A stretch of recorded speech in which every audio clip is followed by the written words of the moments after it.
Sebab kedua ni sebab dunia lah tuan-tuan. Tak mustahil juga kan. Jawatan ketua pembangkang ni bukan sekadar gelaran tuan-tuan. Ia datang dengan allowance yang besar, pejabat kaki tangan pun ada, kemudahan penuh yang ditanggung oleh kerajaan. Ini rezeki politik yang sangat lumayan. Tak heranlah ia menjadi rebutan. So apabila Hamzah dipecat daripada Bersatu tuan-tuan, beliau berada dalam posisi paling lemah. PAS melihat peluang ini untuk bertindak. Mereka mendesak Samsuri selaku pengurusi Perikatan Nasional untuk menarik balik sokongan kepada Hamzah dan meletakkan calon PAS sebagai ketua pembangkang yang baru. So, misteri pengumuman Sanusi Hamzah letak jawatan ni, inilah bahagian yang paling misteri. Pada masa Hari Raya kat Melaka ni, Hamzah dan Samsuri masih bergurau mesra. Tak ada langsung tanda-tanda pemusuhan ataupun riak peletakan jawatan tu mungkin berlaku. Namun sejurus selepas itu, Samsuri mengeluarkan kenyataan rasmi Hamzah Zainuddin meletakkan jawatan sebagai ketua pembangkang. Soalan yang masih belum terjawab, apakah Hamzah sendiri yang meminta untuk diumumkan atau Samsuri membuat pengumuman itu tanpa kebenaran daripada Hamzah? Jika ia yang kedua tadi, maka adalah game politik yang sangat kejam tuan-tuan. Hamzah bukan saja dipecat daripada parti oleh Muhyiddin, malah dipaksa meletakkan jawatan melalui kenyataan pihak lain. Seolah-olah beliau sudah tidak lagi relevan. Minta si kopi. So, adakah Hamzah ditekan atau tertekan? Bagi saya, ya. PAS mendesak supaya ketua pembangkang diberikan kepada calon mereka. Tekanan ini disalurkan melalui Samsuri selaku pengurusi Perikatan Nasional. Kalau ditanya sama ada Hamzah tertekan, ya juga.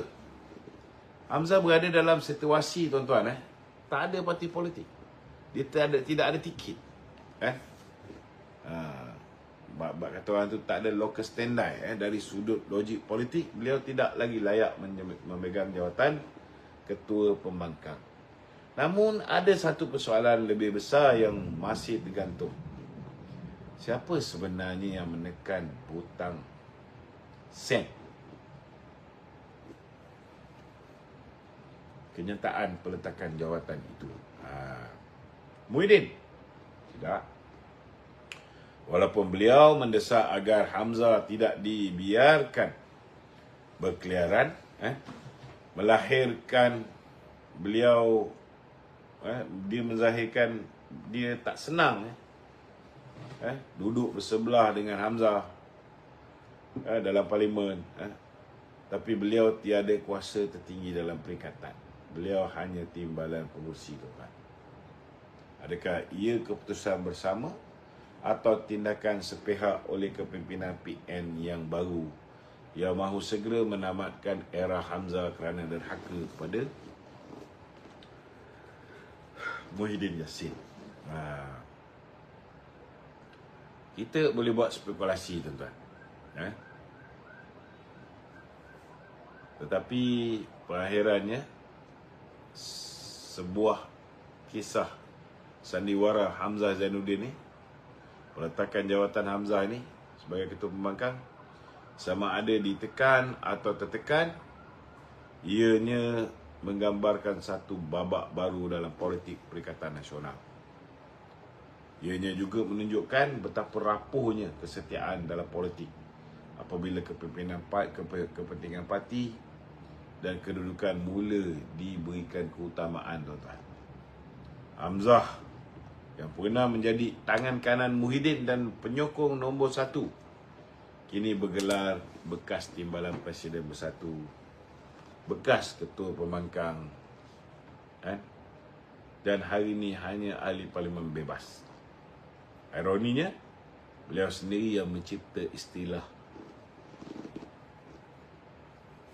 musuh nombor 1. Kini mungkin beliau sendiri yang merasai apa rasanya berada di pihak yang bertentangan. Apa yang pasti tuan-tuan, politik Malaysia ni tetap panas. Dan cerita Hamzah Zainuddin belum pasti tamat di sini tuan-tuan. Okey, kita ada kawan-kawan di studio yang mungkin boleh bertanyakan soalan kita sebelum kita buka pada orang ramai. Bolehlah komen ataupun boleh masuk ke TikTok saya, Okey. Kita yang podcast kedua tu. Ya. Okay. Kita start dengan isu nombor 1. Dilema yang paling besar selepas BRU 15, PN gagal bentuk kerajaan. Walaupun ulama PAS dia umumkan cukup jumlah. Tapi yang peliknya mereka tolak cadangan kerajaan perpaduan. Kenapa tu? Logiknya kalau tak cukup kursi, mana mungkin cukup jumlah. Okey. Okey tu. Andai kata krisis ni tuan-tuan tidak ditangani dengan betul, dilema PN yang wajib kita tahu tak mustahil tuan-tuan tiba-tiba kes jatuhnya besan Haji Hadi ni diperlis sebagai MB akan berulang kembali. Kedah umpamanya bukan kuat tuan-tuan, dia perlukan 5 adun untuk sokong Exco yang ada untuk gantikan Sanusi. Kita start dengan isu nombor 1. Dilema yang paling besar selepas PRU ke-15. PN gagal bentuk kerajaan. Walaupun ulama PAS dah umumkan cukup jumlah, tapi peliknya tuan-tuan, mereka tolak cadangan kerajaan perpaduan. Kenapa? Logiknya kalau tak cukup kursi, mana mungkin boleh cukup jumlah. Ini soal trust dan ego tuan-tuan. Pada pasca pilihan raya umum yang ke-15, memang ada 73-74 kursi selepas tu. Mereka menang di Padang Serai. Mereka terkandas. Pelan Tebuk Atap 2.0 tinggal Batu Nisan untuk diziarahi dan ditangisi kaum Walao ni. Pedih, memang pedih apabila seorang yang dianggap ulama tetapi mulutnya sudah tak masin tuan-tuan. Ucapan beliau tidak menjadi kenyataan. Itu yang serangan berlipat kali ganda. Sebab apa? Sebab nak tutup kemaluan Tok Guru mereka. Dan ini jadi dilema pertama. Mereka menolak kerajaan perpaduan yang dicadangkan oleh Kebawardula Baginda Yang di-Pertuan Agong yang ke-16. Kemudian dari segi kegagalan, kita tengok mereka juga gagal nak menjadi pembangkang. Rakyat semua merhati je. Dah lepas 3 tahun, apa yang PN perjuangkan tuan-tuan? Hanya dilihat sebagai populisme semata. Bangkang, tapi bangkang daripada longkang tanpa memberikan solusi. Itu bukan pembangkang yang berwibawa, yang dibayar gaji dan allowance oleh rakyat. Okey. Kemudian berlakunya krisis kepimpinan, saudara. Krisis kepimpinan, perebutan kuasa, jawatan, di antara Bersatu dengan PAS. Ini berlaku juga.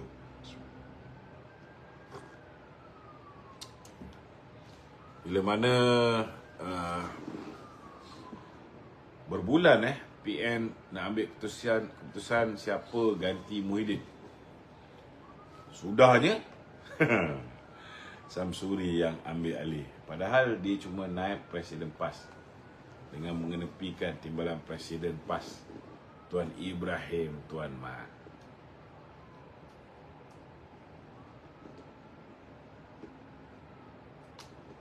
Okey. Sama juga Ustaz Idris Ahmad pun telah diketepikan juga.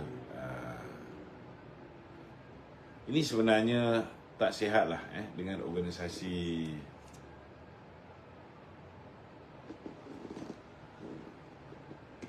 sebenarnya tak sihat Jadi saya nak